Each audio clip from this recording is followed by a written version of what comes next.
আসসালামু আলাইকুম। কৃষি ফার্মের পক্ষ থেকে আবারও আপনাদের সামনে একটি ভিডিও নিয়ে আসছি। আপনাদেরকে আজকে দেখাবো লাল শাকের যে রোপণ, লাল শাক কীভাবে চাষ করবেন সেটা কিন্তু আপনাদেরকে দেখাবো। দেখুন যে অনেক বড় কিন্তু একটা মাঠ, এখানে কিন্তু লাল শাক আর লাল শাক।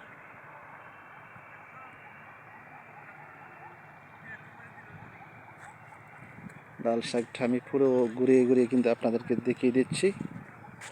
আপনারাও লাল শাক করতে পারেন। লাল শাক কিন্তু একটা ব্যাপক বাংলাদেশের চাহিদা আছে, কারণ সকল মানুষই কিন্তু লাল শাক খেতে পছন্দ করে এবং একটা সুস্বাদু শাক।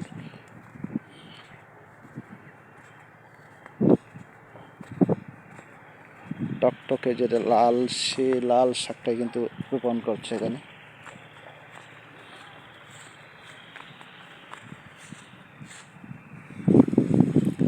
যে মাঠে যে উনি লাল শাকটা রোপণ করছে, ওনার সাথে কিছু কথা বলবো।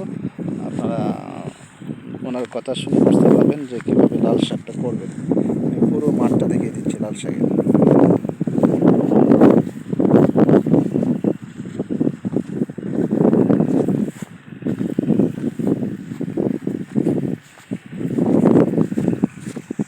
দেখুন শুধু লাল শাক আর লাল শাক।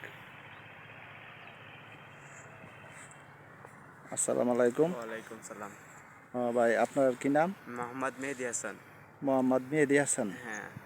আপনি তো এই ওই লাল শাক যে করছেন, লাল শাকটা তো খুব সুন্দর একটা চাহিদাপূর্ণ একটা লাল শাক হচ্ছে, খুব খুব সুন্দর দেখাচ্ছে। হ্যাঁ, অনেক সুন্দর। এটা আপনি কিভাবে করলেন বা আপনার মনোযোগটা কিভাবে আসলো এটা লাল শাক করার? আমি একজন স্টুডেন্ট, আমি ইন্টার সেকেন্ড ইয়ারে পড়ি।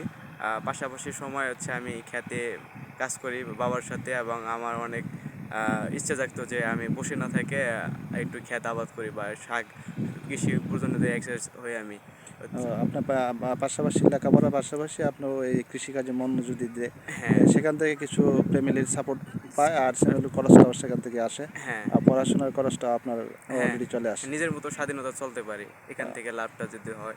আর কৃষিকাজ করলে মনের উৎসাহটা অন্যরকম থাকে, কারণ হ্যাঁ, ভালো ফলন হইলে বা ভালো কৃষিকাজ করলে তাহলে সেটার প্রতি একটা মনোযোগ থাকে অন্যরকম। হ্যাঁ, হ্যাঁ। আর সারা বাংলাদেশে স্টুডেন্ট সম্বন্ধে একটু বলেন, যারা বেকার অবস্থায় আছে, যারা যারা কোনো কাজ।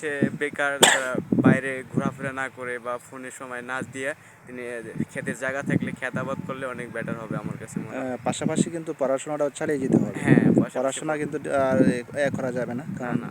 পাকে পাকে যে সময়গুলো থাকে সেই সময়গুলো বের করতে হবে যে হ্যাঁ, সেখানে সে আবাদ করার জন্য। হ্যাঁ, আপনার খুবই একটা সুন্দর একটা পরিকল্পনা আছে, সেই পরিকল্পনা কিন্তু আপনি করেছেন, দেখা যাচ্ছে। আসলে শাকটা খুব সুন্দর।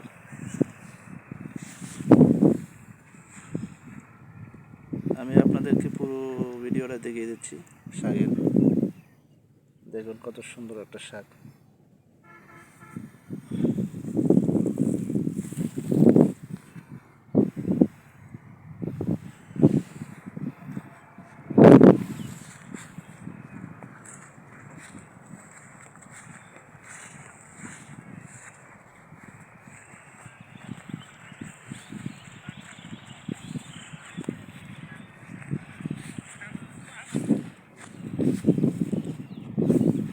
অসাধারণ একটা সুন্দর শাক। দেখুন হাত দিয়ে কিন্তু উনি দেখাচ্ছে শাকটা, দেখতেই পাচ্ছেন যে কত সুন্দর একটা চাহিদাপূর্ণ শাক হচ্ছে। এখন যদি আপনারা এই শাকটা ওঠান, তাহলে যারা খাবার জন্য করবে তারা কিন্তু অনেকটা মজা পাবে, কারণ এই বয়সে শাকগুলো খেলে খুবই সুস্বাদু লাগে। আপনার যে মাঠটা খুবই সুন্দর, আপনার উদ্দেশ্যটা খুবই সুন্দর, এবং আপনার যে যে মাটিটা আমাদের চাষ করছেন সেটা একটু লাল শাক যারা করবে তাদের উদ্দেশ্য একটু বলেন যে তাতে কীভাবে করবে। প্রথমে চাষ করতে হবে, 2 থেকে 3টা চাষ দিতে হবে, তারপর মই দিতে হবে, মানে সামান হতে হবে। হ্যাঁ, সামান হওয়ার পরে বীজ ফিরাই দেওয়ার পরে ওখানে সার দেওয়া হবে, ইউরিয়া, পটাশ, বা একটু মানে বেশি পরিমাণ না। জৈব সারও দিতে পারে। হ্যাঁ, জৈব সারও দিতে পারে, এবং হ্যাঁ, টাইম মতো মানে যত ক্ষেত বুঝায় অতটুকু শতাংশ বুঝায় অতটুকু একটু মাফে দিয়ে আর মানে আর দিতে যদি হবে। আপনার চারাটা সুন্দরভাবে আসে, তাহলে নিচে থেকে গাছটা কম হবে, হ্যাঁ, হ্যাঁ, হ্যাঁ, মানে শুধু শাকটাই হবে। হ্যাঁ, হ্যাঁ, শুধু শাকটাই হবে, কোনো ঘাস হবে না, আর আপনি সারা দেখেন। বাংলাদেশে তো শাকের একটা ভালো চাহিদা আছে, কারণ সবাই কিন্তু শাক খেতে পছন্দ করে। হ্যাঁ, আর লাল শাকটা সবাই খেতে ভালো লাগে। হ্যাঁ, আপনার একটা ভালো একটা উদ্যোগ, ভালো একটা পরিকল্পনা। ঠিক আছে, যারা লাল শাক করবেন ওনার কথা শুনে বুঝতে পারছেন যে কীভাবে করবেন, সেটা কিন্তু উনি বলে দিয়েছে।